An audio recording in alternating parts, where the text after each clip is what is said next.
Hello students, hope you are all fine. Stay safe at home and study well. And also please submit the assignments in time when the college reopens. So we are gonna start with module 4.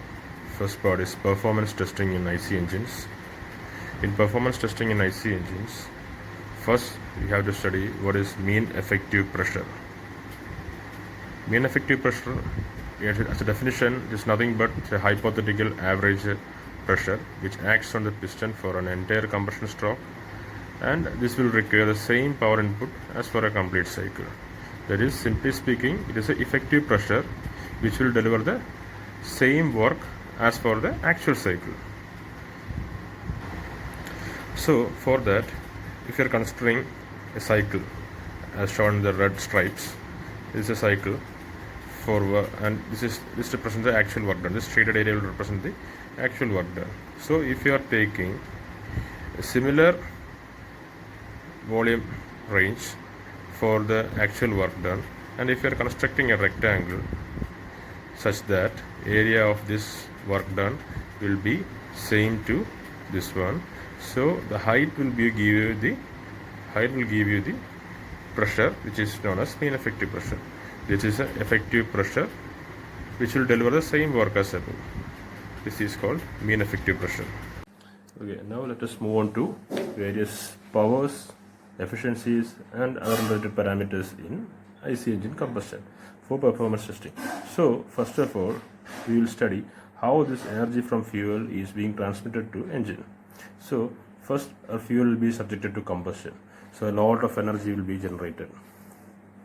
You can see here, you can represent by like this, energy from fuel. And you know how this energy from fuel during combustion is calculated. It is nothing but mass flow rate of fuel into calorific value of that specific fuel which is subjected to combustion. And after combustion, what happens is that some portion of energy will be transmitted to engine walls or heat radiation or losses to coolant. So some portion of energy will be wasted by these losses, such as losses to coolants, radiations and other heat losses. And remaining energy we will be getting as effective energy for running the piston from PDC to BDC, that we can see here. This will be the remaining energy or effective energy which will be available to the piston. So this energy we call it as indicated power, which is represented as IP. So I'll just tell you from beginning.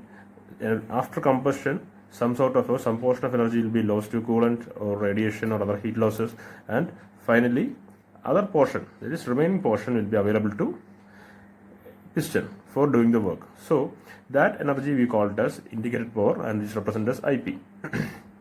And from this IP, that is indicated power which is delivered to the piston, after running we will be getting some output at the shaft output, which is the output energy which will be getting outside the engine. That is useful, which is the energy available for doing useful work. That will be called as brake power. That is called as brake power. This we represent as BP.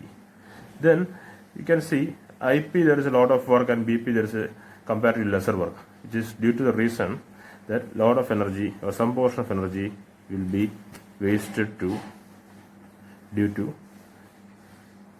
friction, loss due to friction.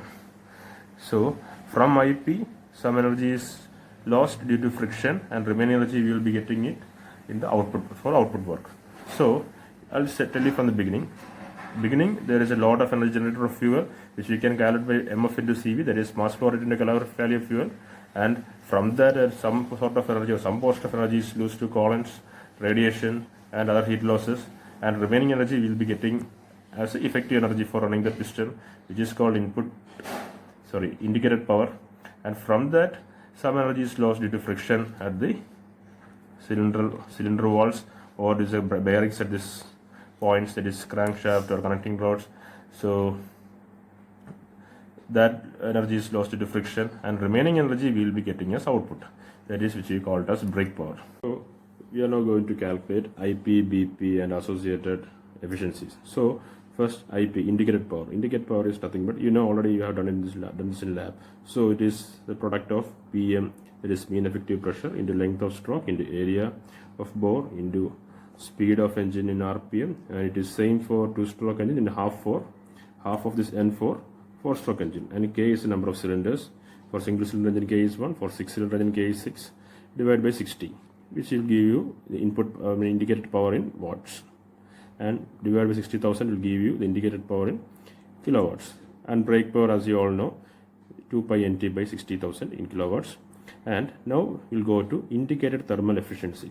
Indicated thermal efficiency is nothing but how efficiently the energy of fuel is being transmitted to indicated power. So this is nothing but indicated power divided by MF into CV, that is mass flow rate into calorific value of that specific fuel. And brake thermal efficiency is nothing but brake power by MF into CV.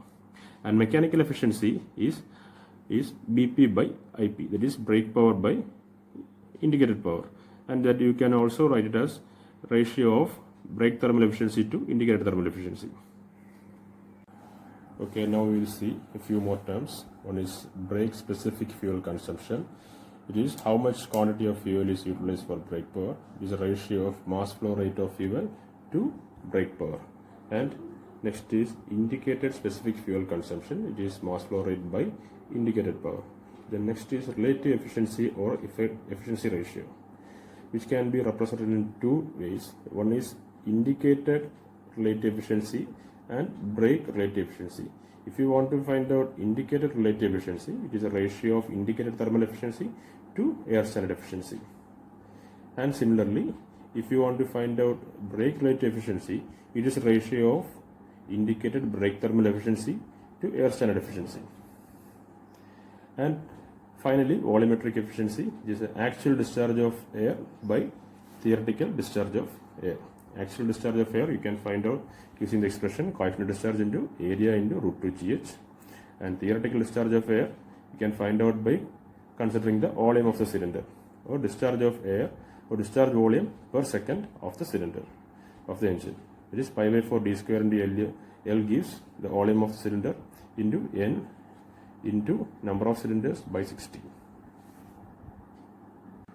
Okay guys, now we will move on to a simple problem. During a test on single cylinder 4-stroke engine, the following data were obtained. First, stroke volume is 0.0227 meter cube. Mean effective pressure is 5 bar, which is equal to 5 into 10 raised to 5 Newton per m square in SI units. So in engine speed is 4000 rpm, brake torque is 676 Newton meter, fuel used or fuel consumed per hour is 37.3 kilogram per hour, calorific value of fuel is 43,000 kilojoules per kilogram. We have to calculate BP, IP, indicated thermal efficiency, brake thermal efficiency, and mechanical efficiency. So for calculating brake power, we know the expression is 2 pi nt by 60. This is in watts. So 2 pi n we know 4000 rpm, torque we know 676 divided by 60.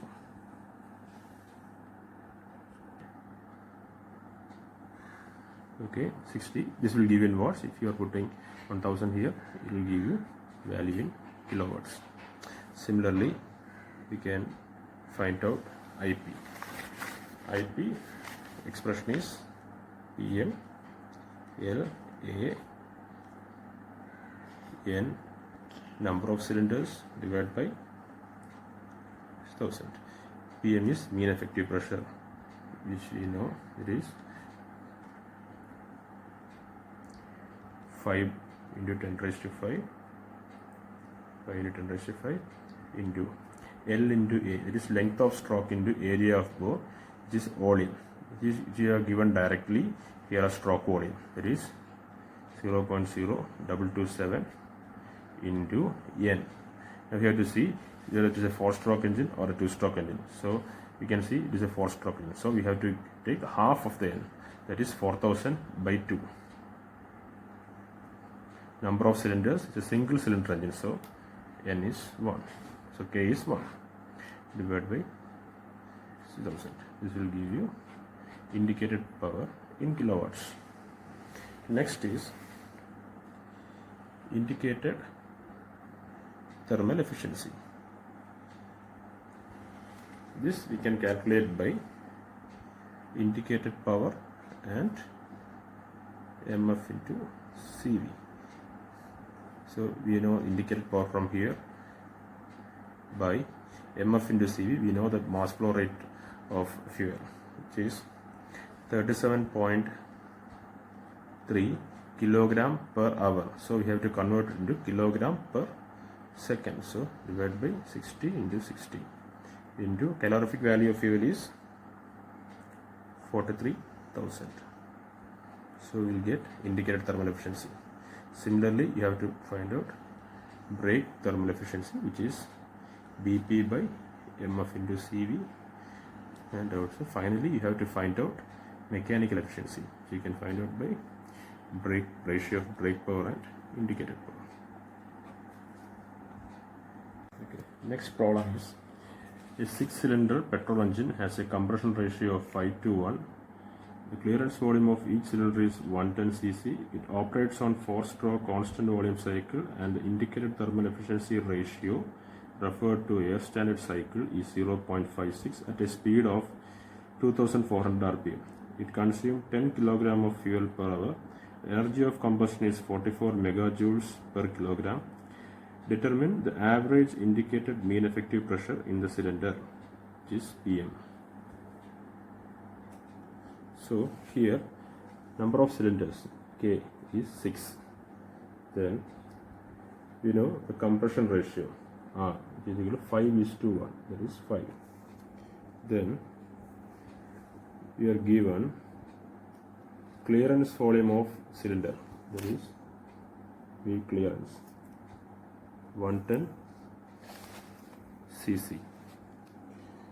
Then we are given a 4-stroke engine, so number of strokes 4, then speed 2400 rpm, then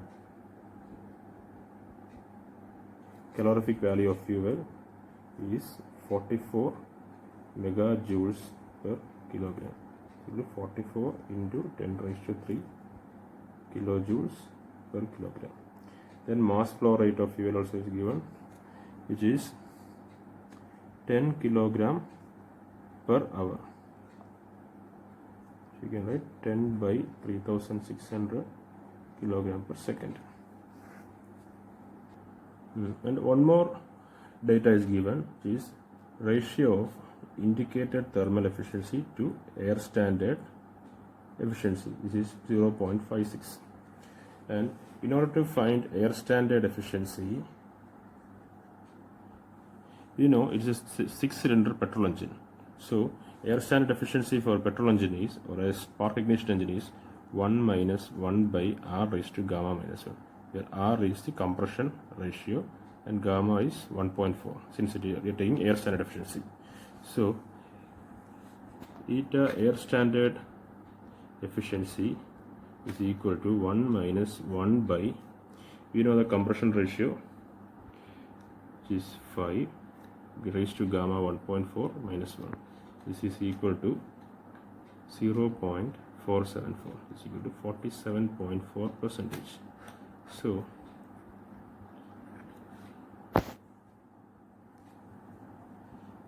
that be equation 1.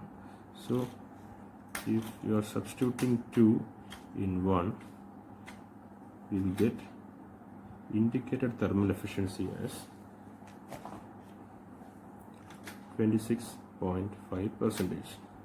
And we know indicated thermal efficiency is nothing but indicated power by MF into CV.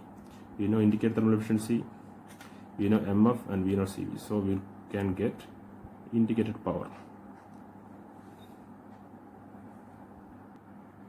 we get as 32.44 kilowatts. Next, so we know indicator power is PMLANK by 60,000 kilowatts. We know IP, we know N for 4-stroke engine, N will be N by 2. K is a number of cylinders, 6 cylinders engine, so therefore K is 6. Then L into A we don't know, and we have to find out PM. So what is L into A actually? L into A is stroke volume. Stroke volume. But we don't know this value. So what we do is, we know compression ratio. Compression ratio is 5. Compression ratio meaning is total volume of cylinder divided by clearance volume. Total volume is nothing but clearance volume plus stroke volume divided by VC. And we know clearance volume. Clearance volume is given as 110 cc. So 110 into 10 raised to minus 6 meter cube we can write. Cc is centimeter cube. In order to convert to meter cube, we are dividing it by 1000 into 1000. That is 110 into 10 raised to minus 6 meter cube. So this will be 110 into 10 raised to minus 6 plus Vs divided by 110 into 10 raised to minus 6 is our compression ratio 5. From there we can get Vs, stroke volume. Stroke volume will get it as 4.4 into 10 raised to minus 4 meter cube. So stroke volume is nothing but our area into length. So in the expression, IP is equal to PM L A N K by 60,000. Can substitute the values and we can find mean effective pressure, which will get it as 615.34 kilonewton per meter square.